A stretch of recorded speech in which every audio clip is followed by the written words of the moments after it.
Voilà, donc je vais vous présenter We Take Care un peu plus en détail, mais donc quelques informations pratiques pour ce temps qu'on va passer ensemble. Donc comme je vous le disais, n'hésitez pas à vous renommer ou à vous présenter dans le chat, à couper vos micros en dehors des temps d'échange. C'est aussi un moment de partage pour vous et entre vous et avec les intervenants qui vont se présenter incessamment sous peu. Et donc, c'est aussi un moment vous pouvez poser des questions. Donc, si Marwan et Léonie, vous voulez vous présenter rapidement, après, on vous donnera plus largement la parole dans un deuxième temps. Mais... Oui, bonjour à tous. Bonjour. Donc, Marwan Brion, président de Pédagome. Et Léonie Véran, je suis responsable de toute la conception pédagogique et également la recherche partenariat. Et on porte un projet qui s'appelle Super Senior, dont on va vous parler plus en détail après. Tout à fait. Merci beaucoup. À tout à l'heure. Merci pour Merci. cette introduction. Est-ce qu'il y a Aliénor qui est là, du Best? Pas encore. Donc, je vais continuer. Donc, comme je vous disais, on va être ensemble jusqu'à midi pour une courte introduction de présentation de We Take Care et puis du Best aussi, sous l'égide de duquel on présente ce webinaire. On vous présentera ensuite une définition et les enjeux d'une offre d'inclusion numérique itinérante. On regardera ensuite comment construire un projet d'inclusion numérique itinérante et accompagner les publics. Et puis, nous aurons donc un retour d'expérience du bus Super Senior par Marwan et Léonie qui viennent de se présenter. Et donc, le Best, est-ce qu'Aliénor est là? Non, pas encore. Donc, moi, je vais vous présenter We Take Care. We Take Care, on est l'association derrière Les Bons Clics. Donc, Les Bons Clics, donc vous connaissez peut-être cette plateforme, c'est une solution numérique qui permet d'outiller les professionnels et les bénévoles pour accompagner les publics en fragilité numérique grâce aux ressources pédagogiques et outils fournis en libre accès. Aujourd'hui, c'est plus de 65 000 professionnels et bénévoles qui utilisent cette plateforme quotidiennement comme support pédagogique pour accompagner les publics en difficulté sur le numérique. On a une activité de conseil également. Donc, on conseille des organisations publiques et privées dans leur stratégie d'inclusion numérique. À date, c'est plus de 90 organisations qu'on a pu accompagner. Et puis, nous avons également des activités de sensibilisation à travers la publication d'études de référence, de prise de parole. Et puis, nous avons un média sur les bons clics pour décrypter les enjeux de l'inclusion numérique. Et donc, tout ça contribue à notre mission qui est de mettre les opportunités du numérique au service du plus grand nombre. Au passage, moi, je regarde juste si je n'ai pas reçu un message d'Aliénor. Non. Je suis là, Jean-Alexis. Ah, bonjour Aliénor. Je reviens sur Rebest. Quelqu'un n'avait pas le lien, mais je viens de lui envoyer, donc on devrait avoir une personne qui se connecte. Super. Voilà. Bon, bah, c'est ton tour de présenter le Best alors. Super, merci beaucoup Jean-Alexis, merci beaucoup d'animer cette journée et merci à toutes et tous d'être présents. Pas une journée. Ça sera juste. Cette journée, cette heure, waouh. On n'est que jeudi, c'est mal parti. Donc, Best est une structure régionale qui a pour mission, deux grandes missions en fait, d'accompagner et d'essayer de faire en sorte de fédérer le réseau de l'inclusion numérique sur le territoire, donc aussi vaste et fourni soit-il, donc que ce soit avec des acteurs de terrain, des conseils numériques, des agents France Service, des associations par exemple. Pourquoi pas des travailleurs sociaux, et de l'autre côté, des structures également publiques et institutionnelles, comme des collectivités territoriales de toute taille, mais aussi des opérateurs publics et privés, que ce soit la Poste, Pôle emploi, de manière générale, tous ceux qui dématérialisent et ceux qui accompagnent à la dématérialisation auprès des publics. Donc voilà, créer un réseau, créer de l'interconnaissance, et c'est un petit peu ce qu'on est en train de faire durant ce webinaire. Et de l'autre côté, monter la deuxième branche, disons, de l'action de HubEst, c'est de pouvoir monter en compétence les acteurs du territoire et donc de créer des stratégies, de pouvoir les former ou les sensibiliser sur diverses thématiques. Encore une fois, comme c'est le cas aujourd'hui, le webinaire est le parfait exemple à la fois de la montée en compétence et de la création d'interconnaissance. Et donc, je suis à votre disposition si vous avez besoin d'autres infos sur le Hub ou de connaître un petit peu plus notre offre de service. Voilà, merci beaucoup Jean-Alexis. Merci beaucoup Aliénor. Donc oui, ton contact sera partagé avec le support de ce webinaire. Donc sur toute question pour le BES, vous n'hésiterez pas à contacter Aliénor. Merci beaucoup.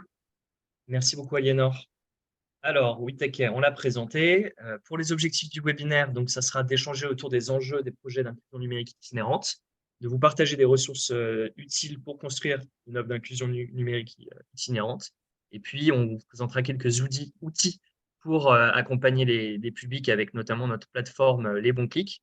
Et puis, on aura un temps d'échange d'à peu près une demi-heure, dans une demi-heure, autour du bus Super Senior, donc avec Pédagome, et il n'y aura pas l'Eurométropole de Metz. Voilà, alors pour les enjeux, vous allez pouvoir vous connecter sur WooClap. On va poser une petite question. Donc, WooClap, c'est un outil en fait, sur Internet qui permet de faire des quiz. Donc, c'est un outil ludique. Donc, je vous invite à soit flasher le QR code, soit à aller sur wooclap.com, donc WOOCLAP.com, et puis à taper le nom de code de l'événement, donc qui est Itinérance, ITINERANCE. Et donc, dessus, je vais vous poser quelques questions. Donc, WooClap, l'outil WooClap que vous pouvez flasher soit avec le QR code. Et donc, je vous pose une première question que vous voyez peut-être afficher à votre écran si vous êtes connecté. Et vous pouvez commencer à y réfléchir si vous êtes en train de vous connecter. C'est quels sont les publics concernés par l'exclusion numérique? Voilà, l'idée, c'est quand même de poser une première base, de comprendre avant de se lancer dans les projets, dans la description du projet même d'itinérance, comprendre qui sont les publics qui sont en difficulté. Donc, selon vous, et vous voyez apparaître les réponses au tableau à l'écran, quels sont les publics concernés par l'exclusion numérique? Donc, vous dites tous, les ruraux, les moins diplômés, tous, mais majoritairement des seniors, les gens du voyage, les personnes âgées, les jeunes, tous les publics. Donc, effectivement, c'est vrai que toutes ces typologies de publics rentrent dans des catégories qui sont sujets à la fracture du numérique. Et en effet, la fracture numérique, au-delà d'être un phénomène générationnel, donc effectivement, vous l'avez cité, les seniors peuvent être en fracture numérique, c'est aussi un phénomène éminemment social. Donc, la fracture numérique en Grand Est, c'est une personne sur 6 qui est en difficulté face au numérique. C'est à peu près 800 000 habitants âgés de 15 ans ou plus, notamment qui n'ont pas utilisé Internet dans l'année ou rencontrent des difficultés d'utilisation des outils numériques de base, pour des usages de base. Et donc, il y a l'âge, vous l'avez cité, dans le Grand Est, 41% des personnes âgées de 60 ans ou plus sont en situation d'électronisme. Donc, ça reste sur la région le principal déterminant. Mais aussi, vous l'avez dit, le diplôme, ça constitue un facteur d'électronisme. Vous l'avez cité avec les moins diplômés. Donc, en effet, 35% des non-diplômés dans la région sont en situation d'électronisme et c'est une proportion qui diminue avec le diplôme qui augmente. L'isolement est également un facteur de l'électronisme. 31% des personnes vivant seules sont en situation d'électronisme. Elles disposent moins souvent d'Internet et ont moins recours quotidiennement aux usages du numérique. Et la ruralité, être éloigné des pôles économiques, des pôles universitaires importants, des accès aux bibliothèques, tout ça fait que ça augmente l'électronisme. Je vois qu'il y a quelques questions. Super, vous nous avez répondu.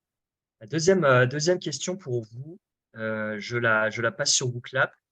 Non, pas encore, pardon. Et effectivement, donc on va faire un focus aujourd'hui sur la zone rurale. Vous l'avez cité comme étant un facteur d'électronisme. En effet, habiter en zone rurale est déterminant pour les raisons suivantes, donc, qui sont non exhaustives, vous pourrez les compléter, mais absence ou difficulté de connexion dans certaines zones rurales, donc dites les zones blanches, les éloignements des pôles économiques et universitaires, donc ça je vous l'avais cité, avec donc l'éloignement des lieux qui offrent des accès au réseau ou tout simplement à de l'équipement. Parfois, il y a un intérêt moindre aussi pour les emplois dans le numérique. Ça, c'est Pôle emploi qui nous le dit. Selon Pôle emploi, l'indice pour la recherche d'emploi dans le numérique dans les zones de revitalisation rurale est plus faible que dans les zones urbaines. Le vieillissement de la population, on a vu que l'âge était un facteur d'électronisme. La population a un vieillissement plus prononcé dans les zones rurales et une proportion donc plus élevée de personnes âgées par rapport à la population active. Il y a aussi moins d'offres de formation, donc ça, on le verra avec le sujet de l'itinérance aujourd'hui, et donc moins d'offres de formation dans les zones rurales ou se faire accompagner vers l'autonomie sur les compétences numériques. Et enfin, l'éloignement des services publics avec notamment la fermeture des guichets qui contribue à cette difficulté dans les zones rurales à aller vers l'autonomie numérique. Et donc, le sujet de l'itinérance aujourd'hui, selon vous, qu'est-ce qu'une offre d'inclusion numérique itinérante? Est-ce que c'est une offre d'accompagnement en ligne uniquement? Est-ce que c'est une offre s'appuyant sur une unité mobile de médiateur numérique? Donc là, on est retourné sur WooClap, sur l'outil WooClap. Donc n'hésitez pas à répondre. Il reste 40 secondes d'ailleurs pour répondre. Ou est-ce que troisième réponse, est-ce que c'est une offre basée sur des formations de groupe en présentiel?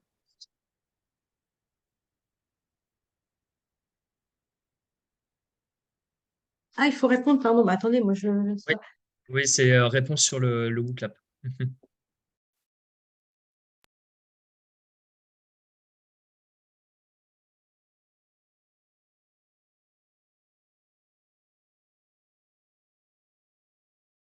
Il reste 9 secondes pour répondre.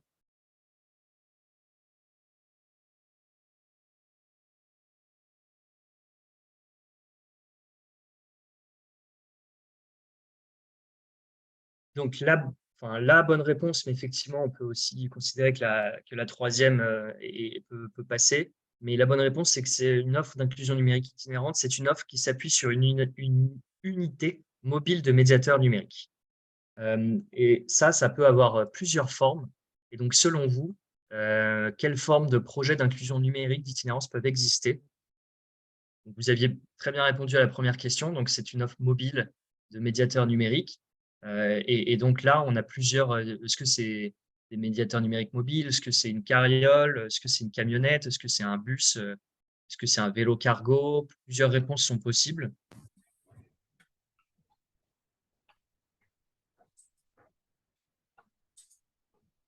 Donc, je vous vois tous répondre. Donc, quelle forme ça peut avoir? On verra par la suite. Donc, Patricia qui répond dans le chat. Donc, vous dites 4 et 3. Très bien. La réponse est prise en compte. Merci. Encore 10 petites secondes pour répondre.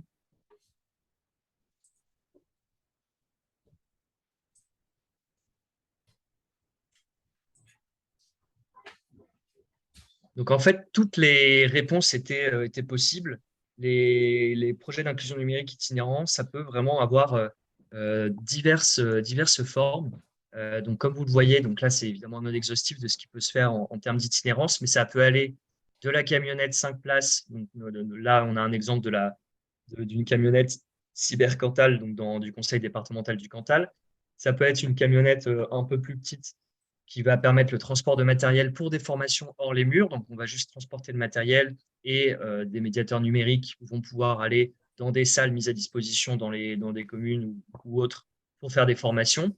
Ça peut être des formations directement comme dans le conteneur en bas avec le DigiTruck qui a notamment sillonné le Grand Est. Là, je n'ai pas mis l'exemple du bus super senior. Désolé Marwan et Léonie, mais tout à l'heure, vous aurez l'occasion de bien l'expliquer.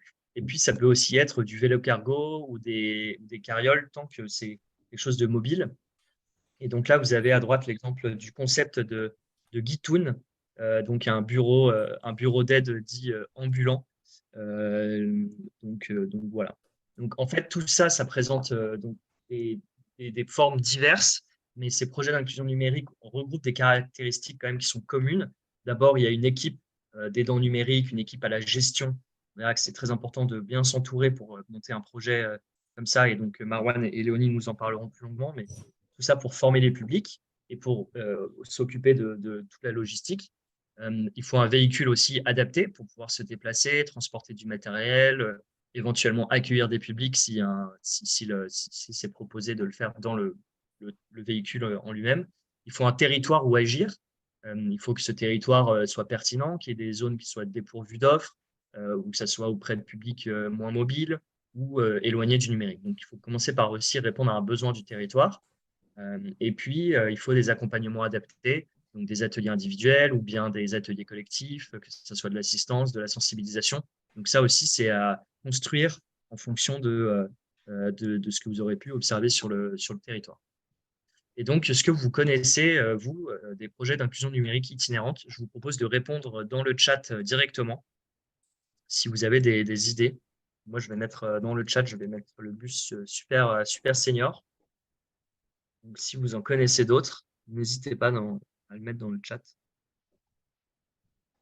Dans le chat directement, hein, pas sur WooClap.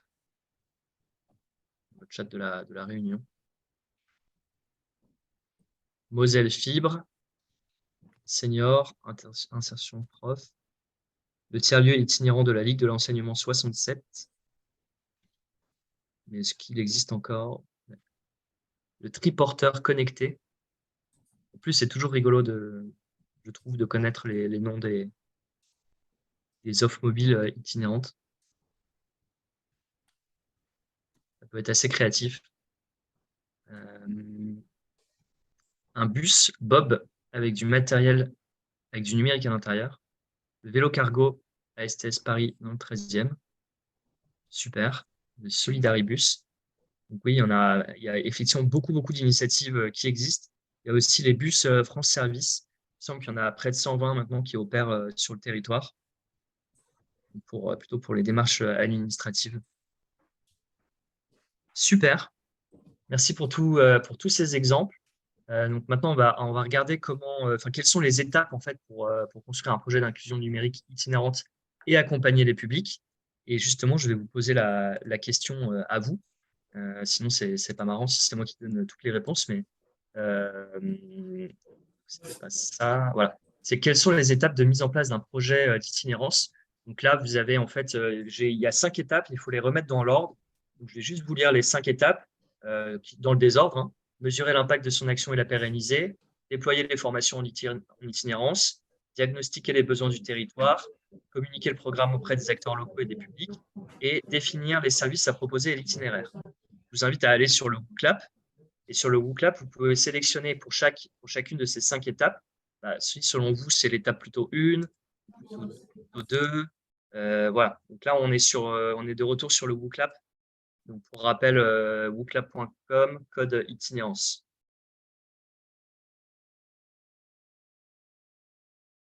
Cacher ça.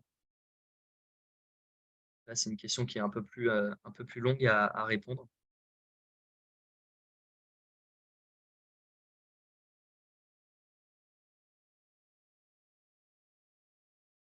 Donc, 5 étapes, 5 actions. Selon vous, quels sont l'ordre de ces actions pour construire un projet d'inclusion numérique en itinérance? Nous sommes sur WooClap. Il y a déjà 9 réponses. Là, je pense qu'on va pouvoir commencer à regarder les réponses les plus fréquentes. Donc, 11 personnes ont mis mesurer l'impact de son action et la pérenniser en étape 5. Je pense que c'est une bonne réponse. En effet, il vaut mieux regarder à la fin du projet, mais tout en ayant mis, on verra des indicateurs tout au long du projet pour les collecter tout au long du projet, mais ensuite pour communiquer auprès des partenaires et puis pour mesurer l'impact de son action et la pérenniser, c'est en effet l'étape 5. Étape 1, vous avez été nombreux aussi à répondre, diagnostiquer les besoins du territoire. Et oui, c'est vrai, il faut en effet, on complétera juste après, mais c'est effectivement la première étape. Définir les services à proposer l'itinérance et l'itinéraire, étape 2. Vous êtes super fort, hein, parce qu'effectivement, c'est bien les étapes pour l'instant. Ensuite, donc, diagnostiquer, donc là, c'est un petit peu changé. Étape 3, communiquer le programme auprès des acteurs locaux. Super. Et étape 4, déployer. Donc, vous avez pratiquement, j'ai l'impression que c'est tout juste. Félicitations. En effet, pour construire un projet d'inclusion numérique itinérance, donc, il faut passer par ces grandes étapes-là. Le diagnostic des besoins du territoire, à la fois des besoins des publics, mais besoins des structures, et puis comprendre l'offre en fait existante, le maillage sur le territoire, les manques, les besoins des publics et des acteurs locaux, pour pouvoir définir, une deuxième étape, les services à proposer et l'itinéraire, structurer le projet, en fait, quel type d'offres on va pouvoir proposer pour éviter les doublons avec les offres des structures locales existantes, quels horaires, pouvoir aussi éventuellement proposer des horaires qui n'étaient pas encore proposés sur le territoire, des lieux de passage qui sont pertinents, et puis la durée de l'action, la fréquence. Tout ça peut se définir après avoir fait une photographie et une compréhension du diagnostic du territoire. Ensuite, là c'est le nerf de la guerre pour un projet d'inclusion numérique, mais il faut communiquer le programme auprès des acteurs locaux et des publics pour faire connaître son offre, pour prévenir de son passage, de la durée et de la fréquence, pour rendre visible et attrayante son offre, pour aussi s'assurer que que c'est en accord avec les autorités locales, que tout ça correspond aussi je regarde en même temps le commentaire, mais que ça corresponde donc aux besoins des publics et que les publics puissent venir voir. Donc là, on a David Belli qui nous dit flyer avec programme d'atelier distribué dans les boîtes aux lettres des habitants du côté de Moselle Fibre. On le verra effectivement communiquer auprès des habitants avec comme ça des flyers. Effectivement, c'est très important. Donc une fois que vous avez défini ces 3 premières étapes, il faut se lancer, il faut déployer les formations en itinérance. Et donc c'est là que vous pouvez commencer tout au long du projet aussi à mettre en place des indicateurs de suivi, le nombre de formations que vous faites, le nombre de publics qui vient à vos formations, les difficultés que vous rencontrez, et mettre un ensemble d'indicateurs pour, à la fin, pouvoir mesurer l'impact de son projet et pouvoir communiquer aussi avec les partenaires. Et donc, grâce à ces indicateurs et aux données récoltées, vous pourrez aussi améliorer l'action et la valoriser auprès de financeurs, par exemple. C'est aussi un moyen de voir si l'offre a plu en fait au public. Donc là, vous pouvez diffuser des questionnaires aussi de satisfaction au public. Donc, ça vous permettra de pérenniser l'action ou en tout cas d'avoir des choses tangibles à présenter. Voilà, donc là, si on fait un petit zoom sur la communication, puisque je vous en parlais, c'est très important. Et puis Marwan et Léonie nous diront aussi, eux, de leur retour d'expérience, quels sont les points saillants d'un tel projet. Mais donc, par exemple, pour des affiches, donc nous, on a pu faire avec le Digitruck à Épernay, il faut que ces affiches soient avec les informations essentielles et puis des éléments rassurants. Donc là, on va voir le prix, formez-vous, c'est gratuit au numérique. Il faut bien que les dates et les horaires de passage soient bien visibles aussi sur l'affiche. Les modalités d'inscription avec un numéro de téléphone, une adresse mail facile à contacter. L'adresse soit bien lisible. Donc là, pour le Digitruck, on est sur un semi-remorque. Donc, en fait, il va rester pendant un petit peu de temps. Donc là, un peu plus d'une semaine sur la place Hugues Plon.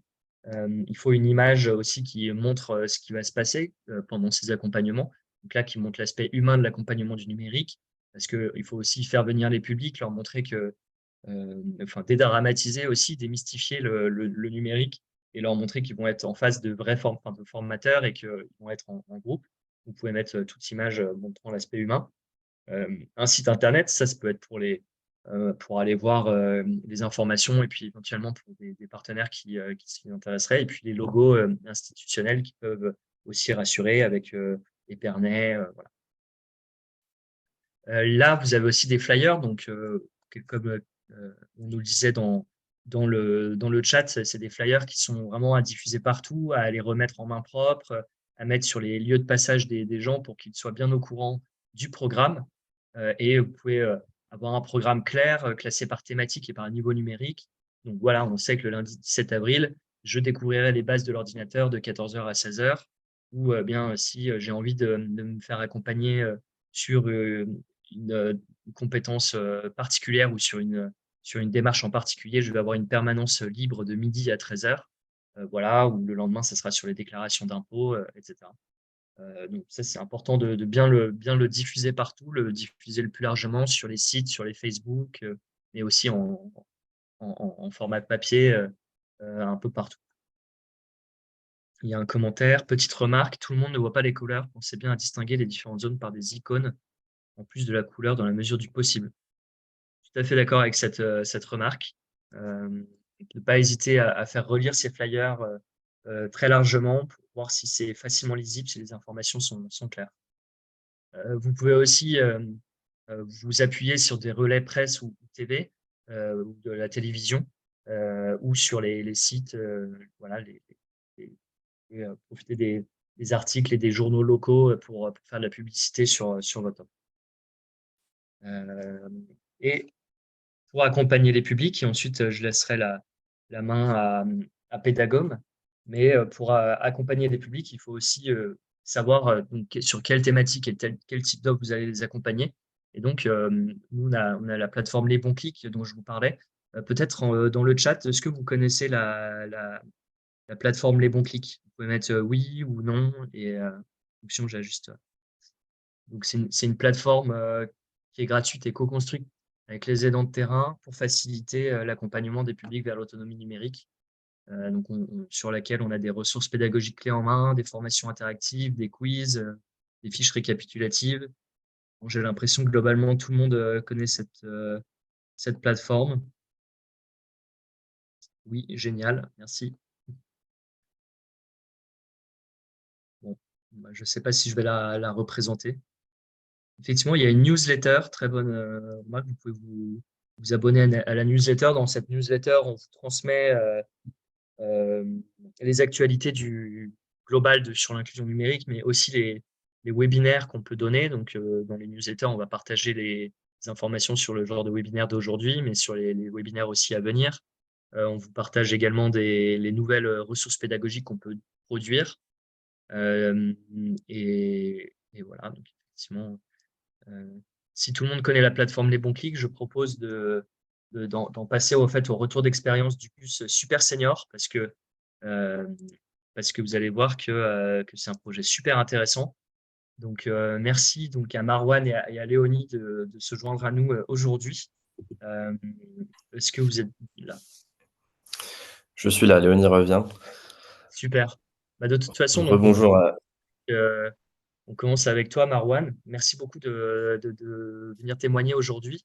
Est-ce que tu pourrais nous faire une présentation globale de Pédagome? Et n'hésite pas à me dire si tu veux que je montre une slide ou une autre en particulier, comme c'est moi qui ai la main.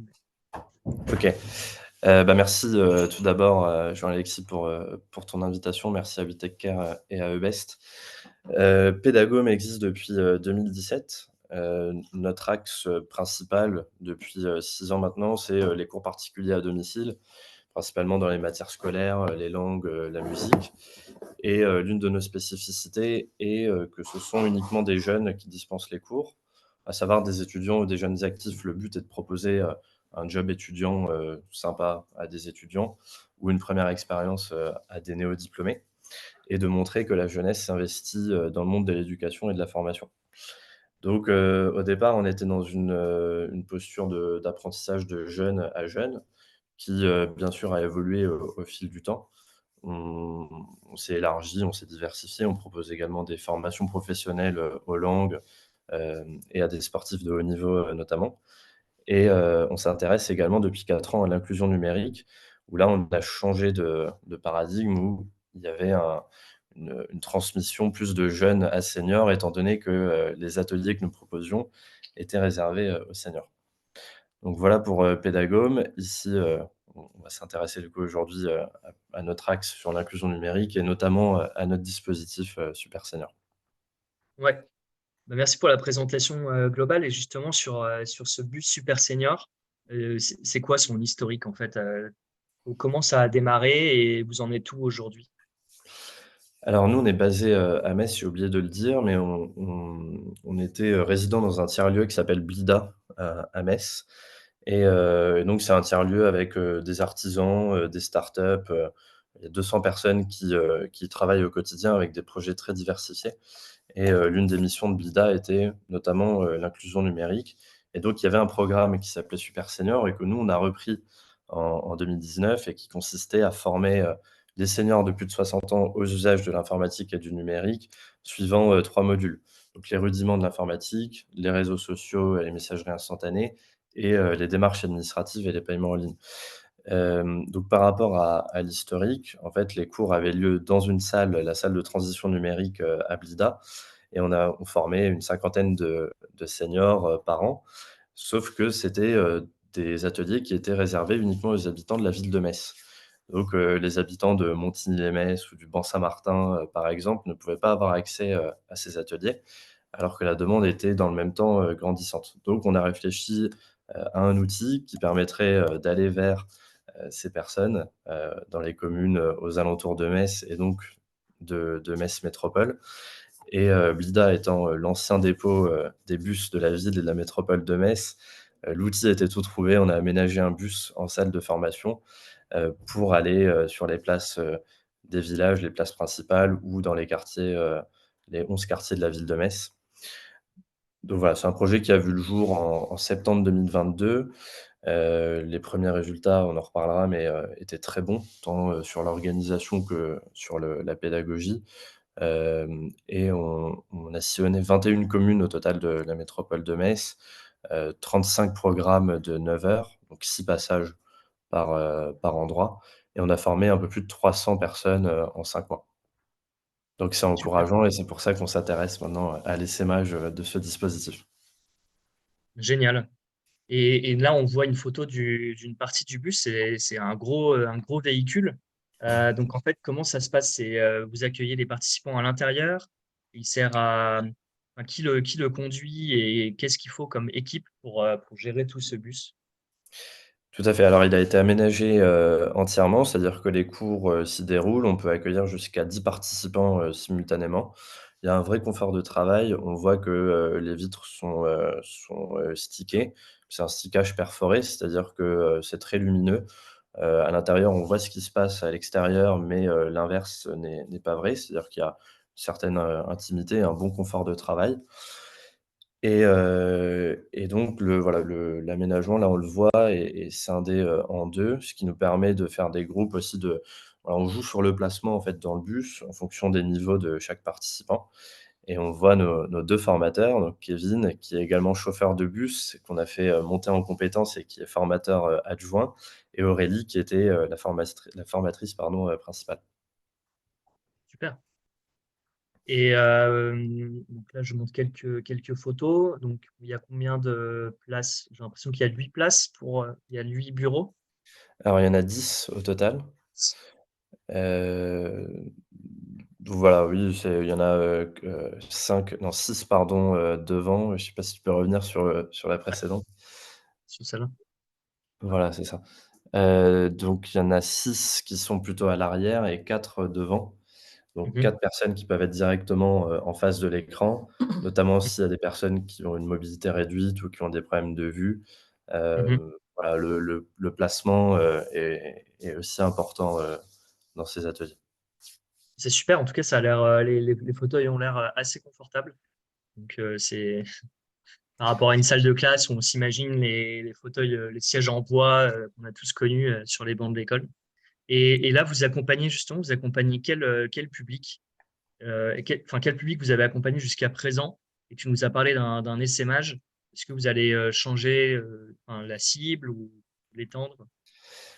Alors pour la 1re phase, au sein des communes de Metz Métropole, les personnes ciblées, c'était les seniors de plus de 60 ans. Tu l'as dit tout à l'heure, Jean-Alexis, ça concerne 41 des seniors de plus de 60 ans, l'illectronisme, en tout cas dans la région Grand Est. Donc c'est le premier public auquel on a proposé nos formations. C'est un public qui est assez homogène, et donc ça nous permettait de proposer des ateliers qui soient plutôt homogènes. Hem, Maintenant, pour l'essaimage, on va élargir, donc on va faire plusieurs groupes, étant donné que via cet essaimage, on s'attaque à des communes qui sont plus éloignées, plus rurales, où il y a une fracture non seulement numérique mais aussi géographique, d'inégalité aux formations. On proposera également des ateliers à destination de tous les publics, donc plus de 18 ans, parce que on se rend compte de plus en plus que la tranche 18-25 ans est aussi éloignée du numérique, et pour ce qui est des démarches administratives notamment. Donc voilà, le projet sera toujours à destination des seniors qui souhaitent s'initier aux usages de l'informatique et du numérique, mais il y aura aussi des programmes où les seniors seront inclus dans des groupes tout public. Mais là, ce sera plutôt pour des personnes qui souhaiteront aller plus loin. Il y a beaucoup de seniors notamment qui sont actifs dans des associations, et qui ont besoin de faire des flyers, des affiches, de communiquer auprès de leurs membres. Et donc, ces personnes, on les dirigera plutôt vers le programme un peu plus poussé, qui sera le programme tout public. Donc, j'imagine que vous réfléchissez à tout ça avec Léonie, qui est responsable pédagogie chez vous. Qu'est-ce que, Léonie, toi, comment ça s'est construit, cette offre de formation et l'approche culturelle du numérique? Enfin, est-ce que tu Alors, peux nous raconter? oui, pour la pédagogie, on a souhaité, rester donc quand on s'est axé, principalement sur les seniors, on a créé donc, une pédagogie qui, elle, était ultra accessible. C'est-à-dire que nous, on veut pas qu'ils soient, des experts informatiques, mais, qu'ils puissent être autonomes dans la recherche d'aide. Donc, pour ce faire, on a créé donc, des livrets pédagogiques qui ramènent aussi ce papier, qu'ils ont cruellement, besoin. Dans tous les cas, ils prennent des calepins à eux. Donc, autant créer un livret dans lequel on va retrouver, les informations, élémentaires, pour qu'ils puissent se souvenir. Il y a un vrai travail de mémoire à faire.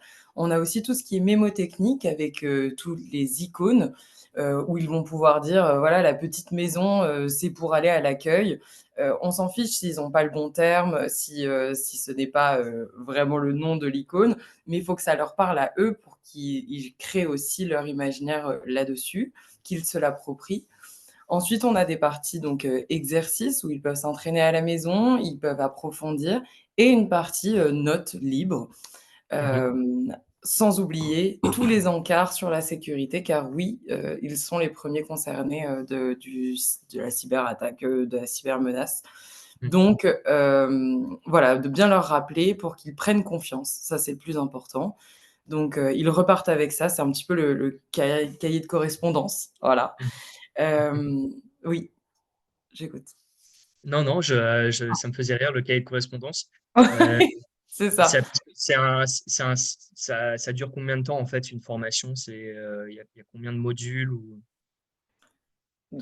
Tu veux y aller? Alors, il y a 3 modules, historiques. Donc les rudiments de l'informatique. Premièrement, on s'assure que tout le monde, a les bases et a les bonnes bases pour continuer la formation. C'est-à-dire que c'est pas un fonctionnement à la carte. C'est-à-dire que toute personne qui s'inscrit, au programme, assiste à l'ensemble des ateliers. Donc il y a 6 ateliers de 1h30, 9 heures de formation, mais c'est un parcours, en fait. Donc Mhm. une fois que tout le monde est, sur le même pied, d'égalité, on peut continuer avec les réseaux sociaux. Hem, pour ce qui est des réseaux sociaux, bon, c'est plus pour, la partie culturelle, c'est-à-dire qu'ils entendent beaucoup parler de Facebook ou de Twitter, parfois avec des a priori, sans savoir en quoi ça consiste vraiment. Donc on apporte, ces connaissances. Là où sur la suite de ce module, à savoir les messageries, instantanées comme, Zoom, Google Meet ou WhatsApp, ils sont plus actifs. Voilà, on se rend compte qu'en tout cas, il faut les rendre, le plus actifs possible pour, conserver leur intérêt. Et ensuite, c'est les démarches administratives et les paiements en ligne. Et en filigrane, pendant tout le programme, il y a une partie sécurité qui est très importante. Tu l'as dit aussi, Jean-Alexis, mais il faut avant tout rassurer, les participants. Beaucoup pensent que, une erreur, peut être, fatale, que s'ils appuient sur le mauvais bouton, ça va faire exploser l'ordinateur. Nous, on n'est pas là pour leur dire qu'il n'y a pas de danger, mais plus pour, cibler ce danger. Et et la première chose à faire, c'est de les rendre, plus sereins pour qu'ils puissent aussi développer, leur intuition et qu'ils puissent aussi, par la suite découvrir, par eux-mêmes. Et d'ailleurs, pour, la vie dans le bus, c'était aussi conçu pour que, ils puissent s'entraider.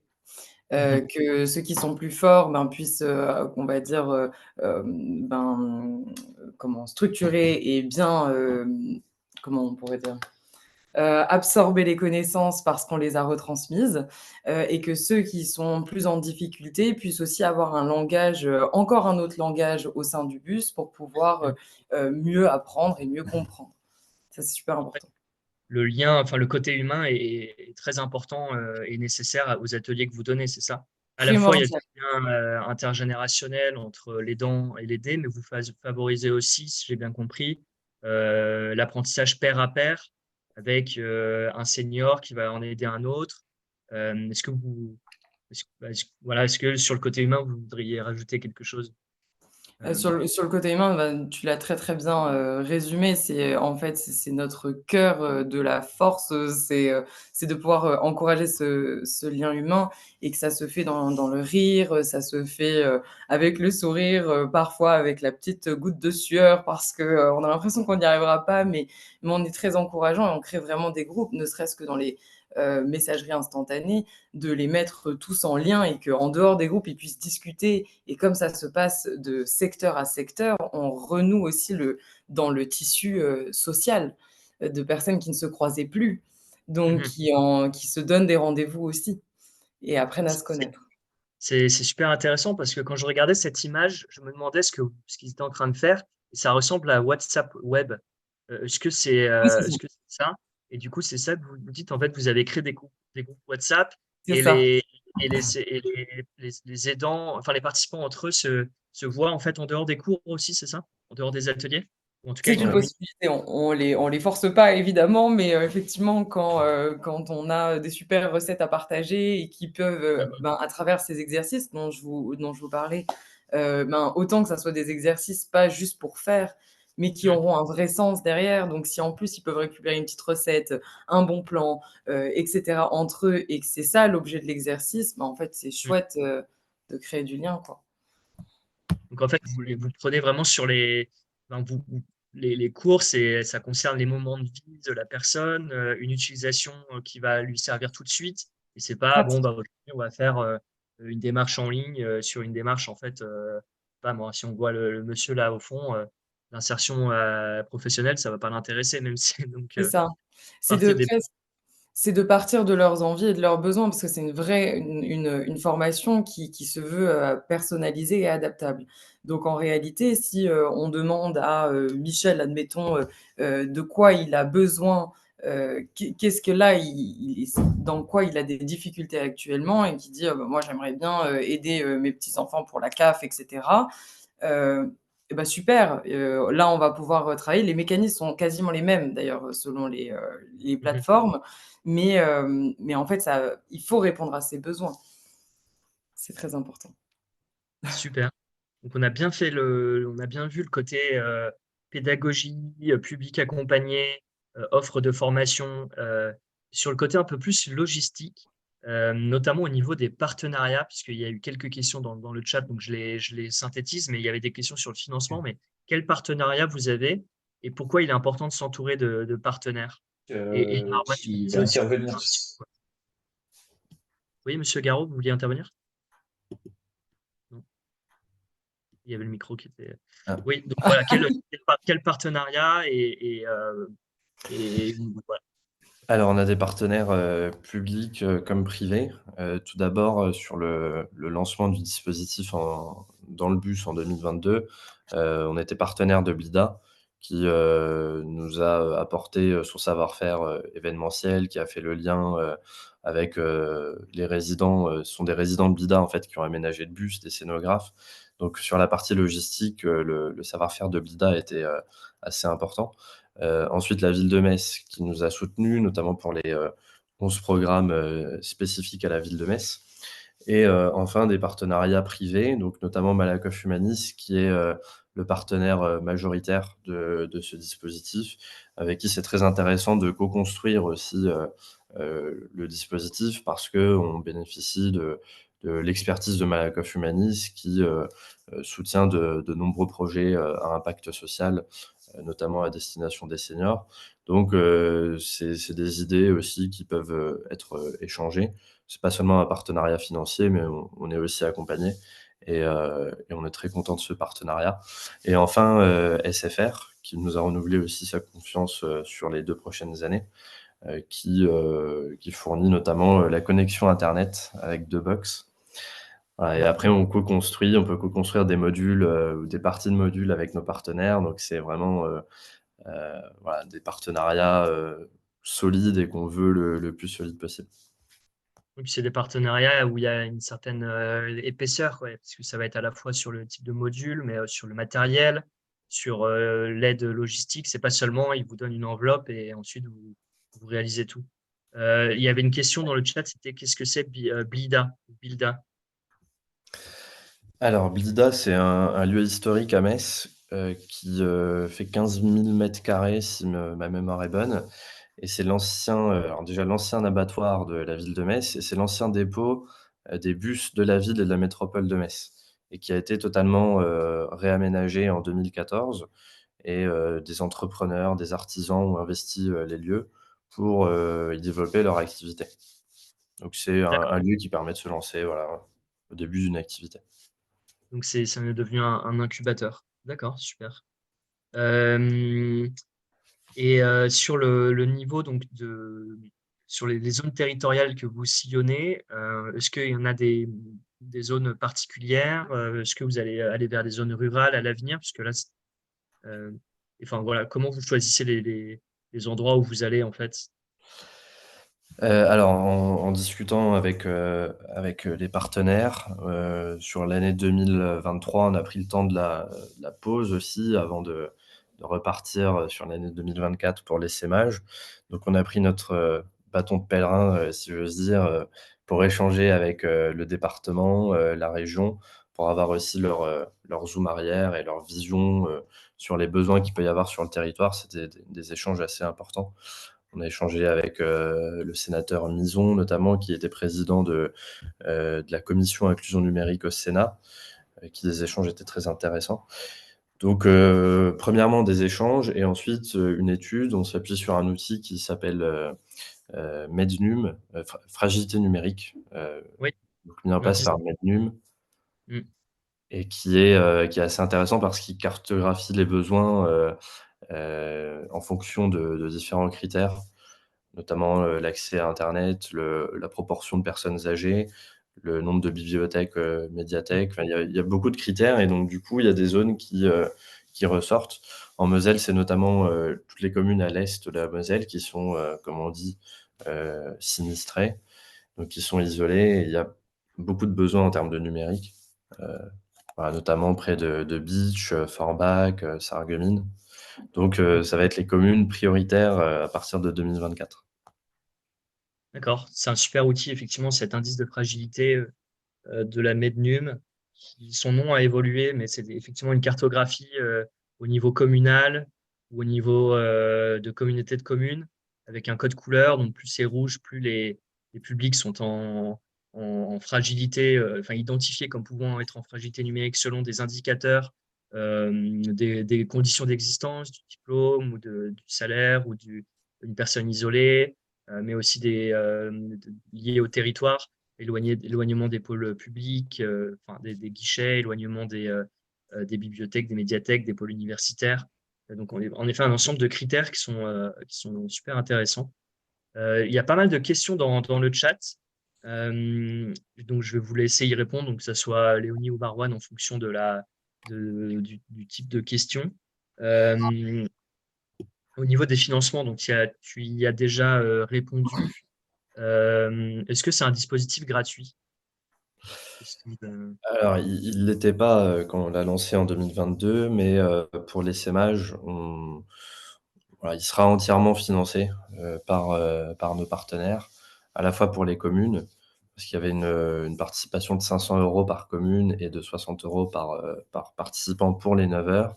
Et désormais, ce sera entièrement financé par nos partenaires. Le but, en fait, étant donné qu'on s'attaque à l'essaimage et qu'on va cibler un plus grand nombre de communes, ça nous permettra déjà de gagner du temps en gestion, mais aussi pour attirer les publics. D'après notre étude et nos échanges, on s'est rendu compte aussi que les personnes dans les milieux ruraux étaient parfois plus difficiles à atteindre et à mobiliser pour les ateliers. Donc la gratuité peut être un des leviers pour les attirer.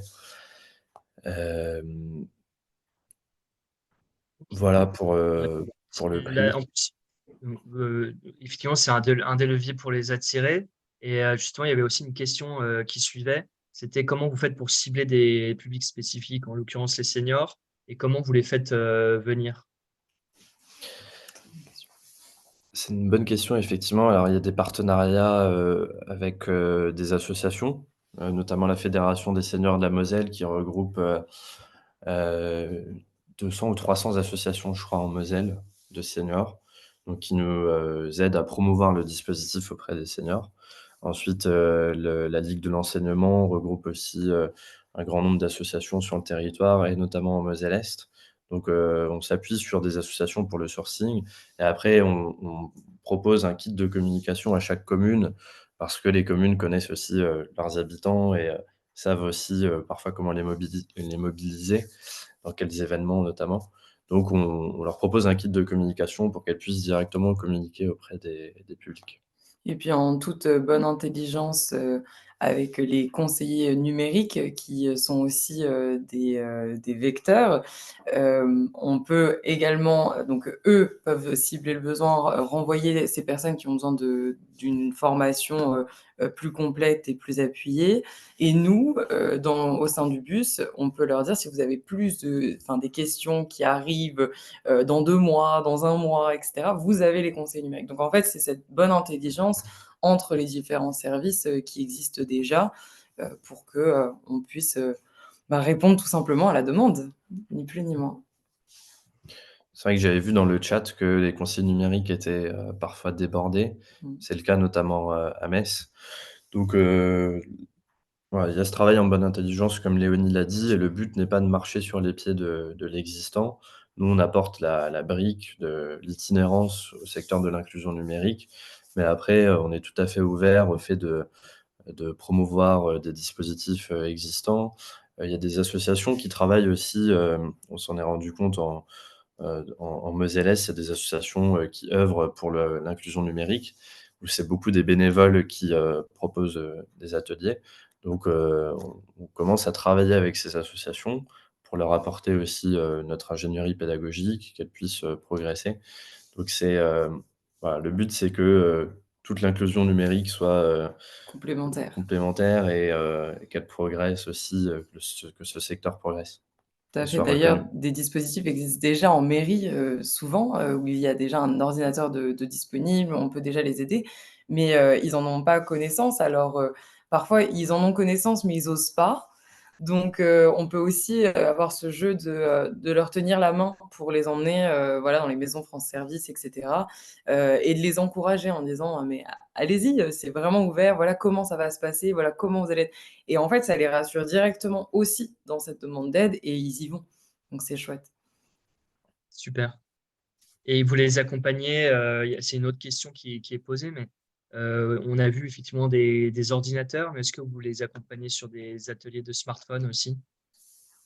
Alors, c'est essentiellement sur ordinateur. Après, on fait des parallèles avec le smartphone, heu, quand c'est possible, mais on leur montre déjà la logique, sur un ordinateur en leur montrant que c'est bien souvent similaire sur leur smartphone, notamment s'ils vont sur internet, c'est juste plus petit et pour les messageries instantanées, effectivement, ceux qui ont un smartphone, on leur propose de le sortir et d'installer aussi des applications et de voir avec eux.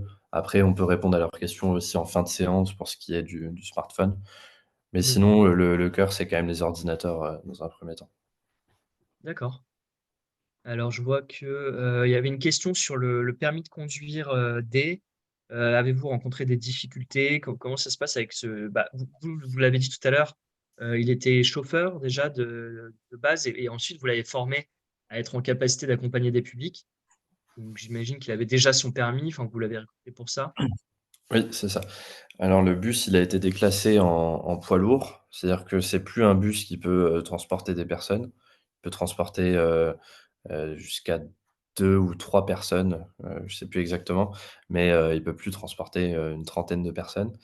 Donc c'est un poids lourd, c'est plus un bus à proprement parler, c'est-à-dire qu'il y a besoin uniquement du permis poids lourd. Donc on a recruté effectivement une personne qui l'avait déjà et qu'on a fait monter en compétences. C'était aussi intéressant pour lui parce que ça lui a permis d'avoir du contact quotidien et très humain avec les seniors, ce qu'il n'avait pas dans ses précédentes expériences. Et ensuite, bon, pour ce qui est du prix du permis, du coup, bon, c'est possible de le passer, on peut le passer en 1 mois dans des auto-écoles. Les prix sont entre 1 700 et 2 000 €, d'après ce qu'on Mmh. avait regardé. D'accord. Il y avait une question sur, s'il y a une deuxième personne qui est par rapport à ce que tu viens de dire, Marwan, il y avait le chauffeur, mais il y avait aussi la première médiatrice numérique. Enfin, La formatrice principale. Oui, c'est ouais, ça. Il y a 2 personnes. Il y a la formatrice principale et le chauffeur de bus qui est formateur adjoint. Et le fait qu'ils soient 2 pour un groupe entre 7 et 10 personnes, ça donne des séances très dynamiques où chacun peut intervenir auprès d'un petit groupe quand il y a des besoins ou des questions spécifiques. Ils ont été formés sur une journée complète par mes soins. Donc, on a fait beaucoup de mise en situation. Il y a aussi beaucoup d'informations sur le public senior. Parce que c'est aussi un cerveau, c'est pas glamour dit comme ça, mais vieillissant aussi. Donc, la patience est la plus grande des vertus. Donc, on a essayé d'aller tacler un petit peu dans les cas extrêmes, mais c'était aussi de leur créer une cohésion à eux deux, un vrai groupe ressources où ils peuvent compter l'un sur l'autre. Et puis actionner leurs propres forces, chacun, parce que ce sont 2 individus uniques.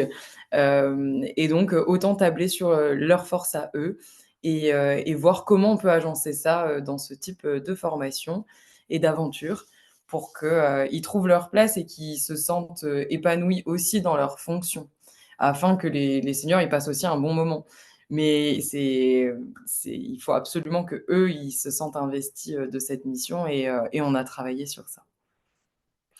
bon, bah, félicitations. En tout cas, il y a eu beaucoup de questions. Il nous reste 1 minute. Je voyais une question sur le cahier pédagogique, Léonie, dont tu as Oui. présenté.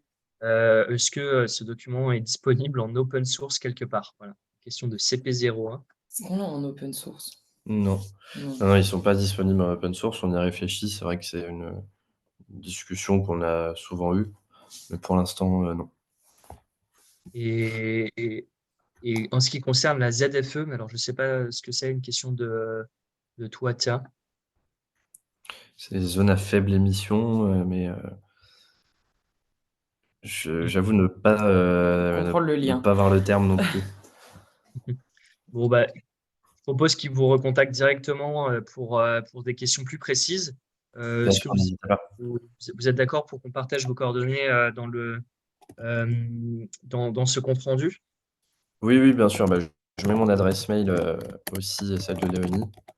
Et puis ensuite, Oui, le chat. dans le chat. Et puis, n'hésitez pas, bien sûr, si vous avez des Et- questions.